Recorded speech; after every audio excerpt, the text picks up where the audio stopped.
Mo pa yung ako pa yung tanan mga kawaray. Magandang hapon, Luzon, Visayas at Mindanao. At syempre, doon din po sa ating mga OFW. Mabuhay po kayo at mag-ingat po kayo dyan kung nasaan man po kayo. Ngayong hapon po ito, meron po tayong panonoorin na mga nakatakot ulit na mga video. At syempre, credit po ulit ito kay Andy the Explorer. Maraming salamat nga pala doon sa mga nanood sa aking mga video na ina-upload dito sa aking munting channel. Sana po bago matapos ang video inyong pinapanood ay mag-iwan pa kayo ng likes. Yan naman po laging hinihiling ko sa inyo. Malaking bagay po yan sa akin. At doon sa mga nag-subscribe na sa aking munting channel, maraming salamat din po sa inyo. At naghihintay po ulit sa inyo sa mga hindi pa nag-subscribe. Antayin ko po kayo. At hindi pa po kayo nag-subscribe sa aking munting channel, ay magpapasalamat na po ako sa inyo. At yan lang naman po ang maibabalik ko sa inyo, ang magpasalamat. At gawin ang best ko na maihatid sa inyo yung mga magandang video na sisiguruhin ko na mag-i-enjoy kayo. Muli, maraming salamat po sa inyo. Shoutout po sa inyong lahat, mga kawaray, at siyempre sa mga Tagalog na rin po dyan po sa Luzon, kahit sa Visayas man o Mindanao. Okay, panoorin na po natin ang video na to, kung nakakatakot, at sana po ay mag-enjoy kayo. Ang video namang ito ay nagmula sa Indonesian YouTube channel na Satpam Explore. Ang ghost hunter ay nag-explore sa isang kinatatakutang kagubatan matapos sabihin sa kanya ng kanyang kaibigan na nakakita at naka-encounter ito ng isang aswang na kuntilanak. Dahil sa pagka-curious kung totoo nga ang sinasabi ng kanyang kaibigan, ay agad niya itong pinuntahan at nagsagawa ng isang investigasyon.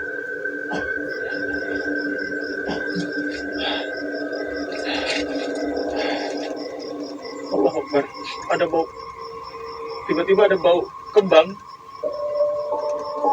La ilaha illallah.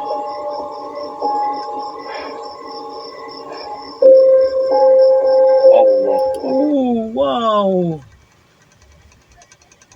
Ano ito? Wow! White lady nga, oh. White lady. Ganda namang white lady na yan. Mukhang hindi naman nakakatakot eh. Ooh. Gandang gandang white lady.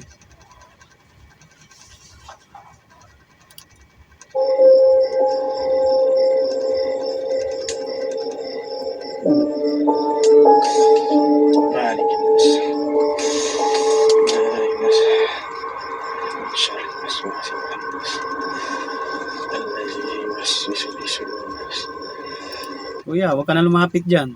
Kahit maganda yan, ako po. Kung white lady nga yan nakakatakot pa rin dahil white lady nga eh. Kahit ano pang ganda niyan.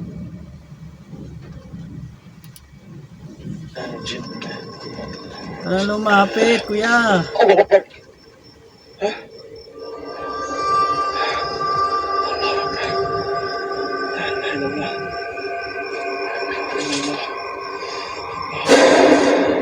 Oh, sabi ko sa iyo, huwag ka nang lumapit eh.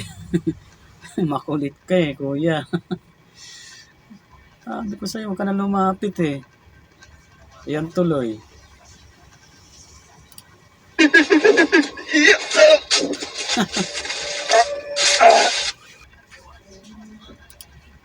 Matapos ang mahigit na 5 oras na paglalakbay marating lamang ang haunted na lugar na ito, ay bumungad sa kanila ang napakatahimik ngunit misteryosong sementeryong ito. Oh God, they really do want people coming down here. There's so much barbed wire. Yeah, be so careful. Ang creepy ng pinunta nyo, kuya. But that is a lot of barbed wire. One slip and you get punctured. Oh, please, God, let it be open. We've traveled Parang 5.5 wala naman hours. daanan. Just don't fall. Delikado yan. Ingat kayo dyan, It's kuya. slippery too, so be careful. Please, please say you're open. Please say someone's left you open.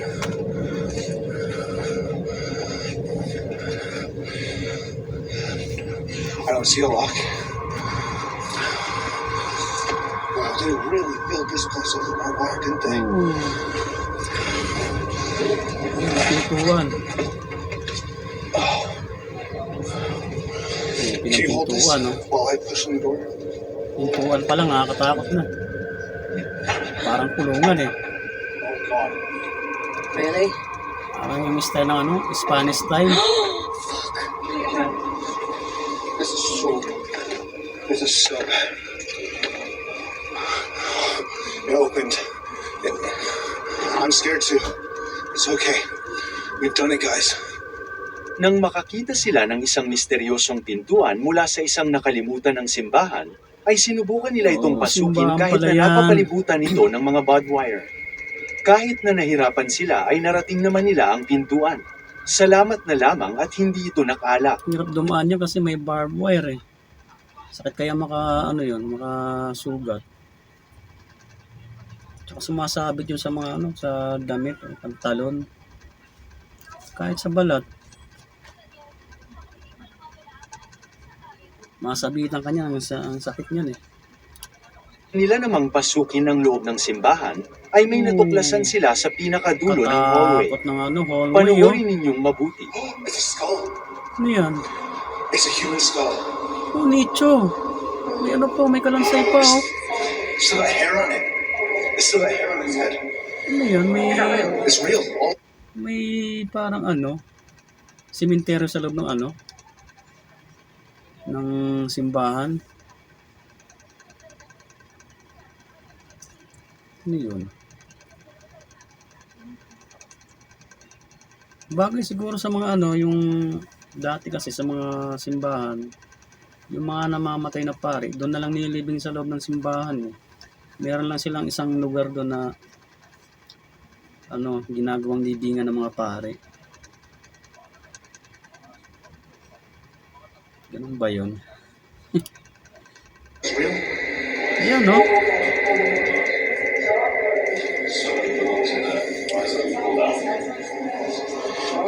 May kabaong pa oh.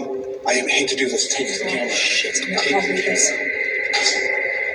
Obviously, I've crawled through mountains of bodies when I was in Paris, Catholic, so this doesn't really faze me. I've already been basically human bones. You okay? As simple as possible, but I'm going to prove to you this is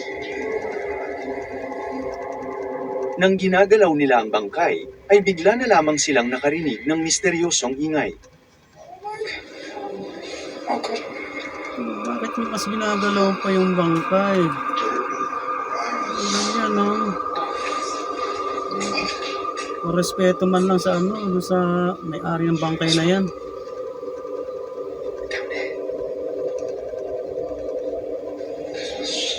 It's freaky. How do you want?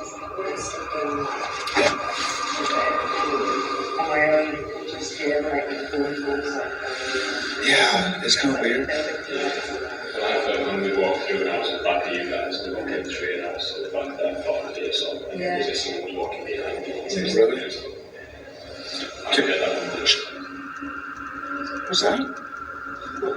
The shh. Somebody just shushed us. No. Somebody just shushed us. What then? I went shh.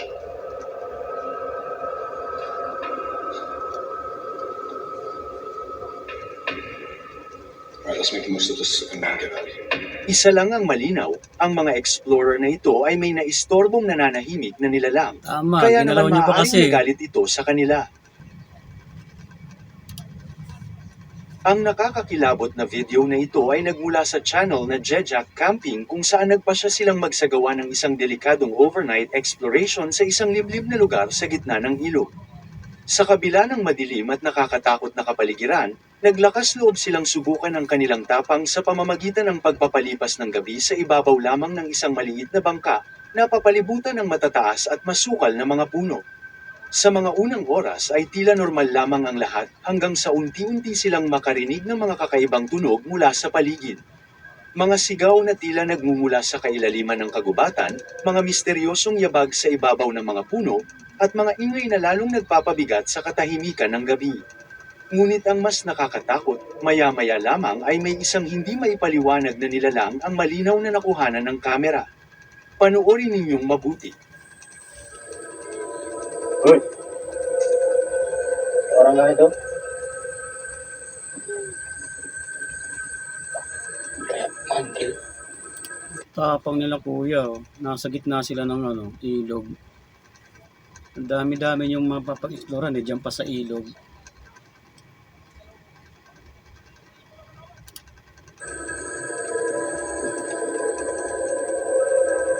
Hilang ya?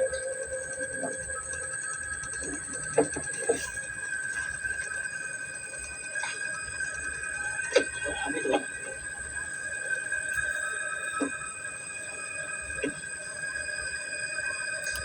Pag kayo naka-encounter ng malaking buhaya dyan, yari kayo.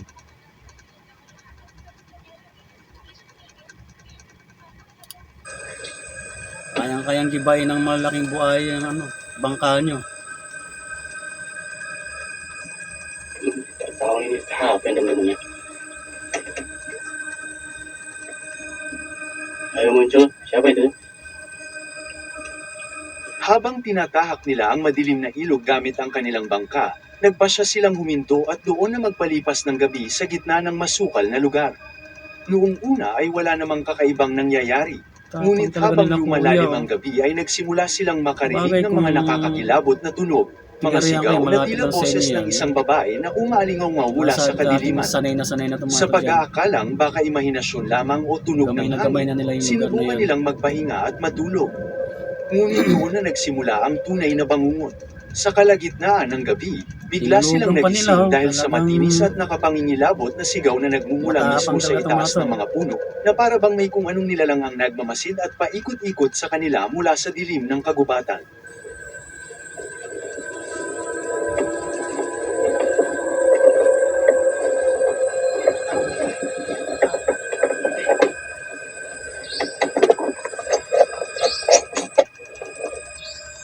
Kayak di atas tadi emang. Nah, dicek betul-betul. Di atas pohon ini mungkin ini. Di air enggak ada ini. Soalnya di atas tadi Tapos kayak. ng mga puno. Astagfirullahaladzim, apa itu? Ano yan? Apa itu, Bang? Merah-merah, Bang. Hindi mo hindi ganong maaninag kung ano to eh. Nggak jelas perhatiin ini tadi, Bang, suaranya, Bang. Ano kaya Jauh yan? jarak sama kita. Gimana kita mau ke sana ini? Keliling air. Kayak tuh. Mana? Hilang tuh, teman. Wala. Hilang. Wala, oh. Mana dia? Jauh kali, Bang. Jauh kali tuh, teman.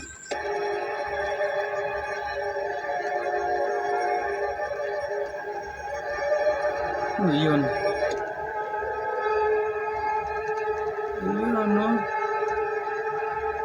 Ano yan? Parang alien yung mukha eh, oh.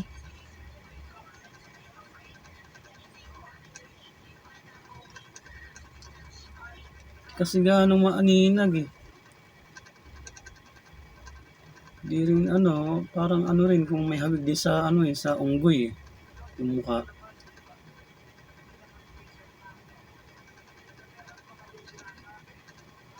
Grabe yung tsura. Hindi kasi gaano maninag kung anong tsura niya eh. Parang alien. Pwede rin aswang.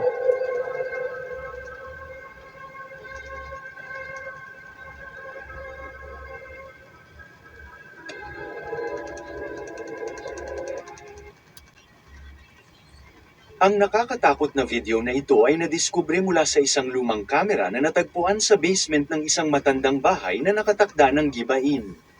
Bago simulan ang demolisyon, sinuri muna ng mga inspector ang buong bahay upang matiyak na walang tao na naiwan sa loob. Ngunit nang marating nila ang basement, may napansin silang isang lumang kamera at nang tingnan nila ang laman nito, tuluyan silang kinilabutan. Ito ang kanilang nakita. Oh, grabe tsura oh. Aso nga ito.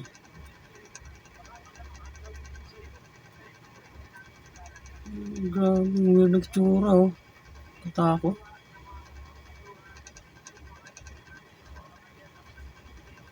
Grabe.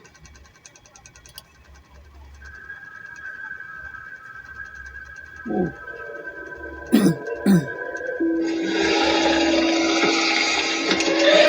Takot yung tsura oh. Manipis ang katawan pero ano mo yung mukha oh. Yung mata niya namumulay oh. Aswa nga ito. Grabe. Kahit marami pa kayo siguro kung ganyan ang mga kasalubong nyo, makakaramdam pa rin ka ng takot. Pag nakaramdam ka ng takot yung instinct mo manakbo eh. Malamang, takbo talaga.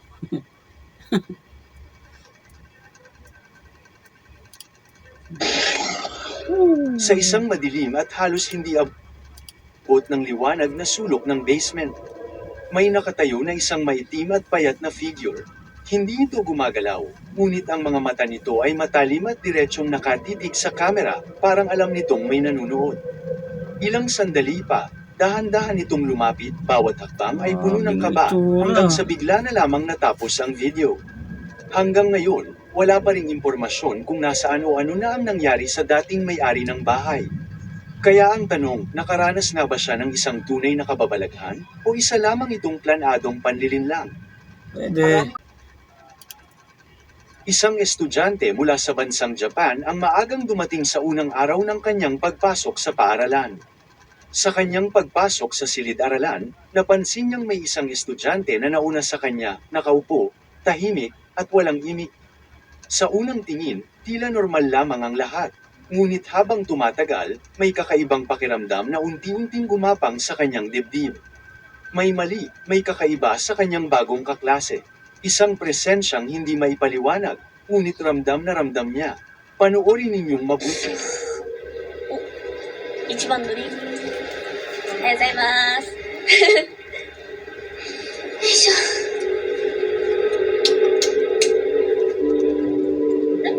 Oh, おはよう。 ang weird ng itsura ng estudyante na yun ah. Ano?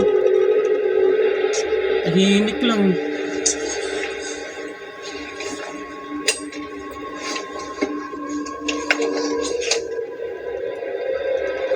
Sa bawat paglingon niya, napapansin niyang tila papalapit ng papalapit ang kanyang kaklase, palipat-lipat ng upuan, ngunit sa paraang hindi pangkaraniwan. Masyadong mabilis, sobrang bilis na halos sa isang iglap lamang, ay nagbabago na ito ng pwesto, walang ingay, walang galaw na normal sa isang tao. Dito niya napagtanto na may mali. May kung Grabe ah. Araw na araw, may multo. Katakot kayang ganyan. Yung kayo pa lang ang tao, dadalawa pa lang kayo. Tapos hindi mo alam, sa bagay sa una, hindi ka makaramdam ng tao kasi hindi mo naman alam na multo pala yung kasama mo sa sa loob ng classroom eh. Pero yung kilos yung kilos sa kayong pananahimik ng tao, doon ka kakabahan eh. Magtataka ka. Katakot mo. hindi tama sa babaeng yun. Dahil sa takot, agad niyang hinawakan ang kanyang bag, handang tumakbo palabas, ngunit tila huli na ang lahat. Pagmasdan ninyong mabuti.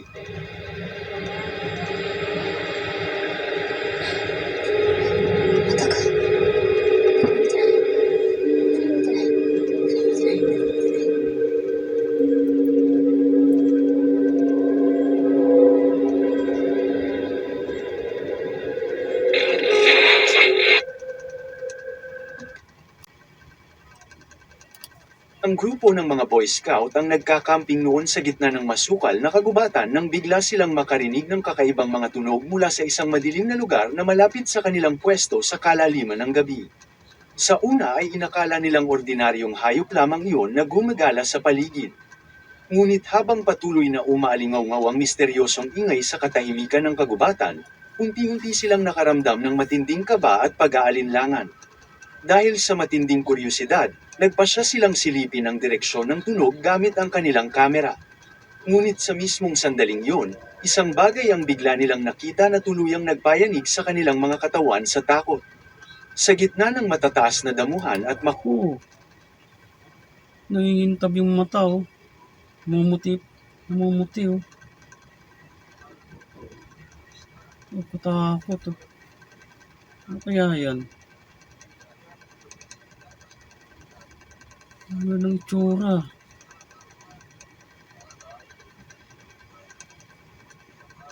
Buti may mga flashlight silang dala, eh. Kailangan talaga ng flashlight. Lalo kung aabot na kayo ng dilim sa ganyang loob ng gubat.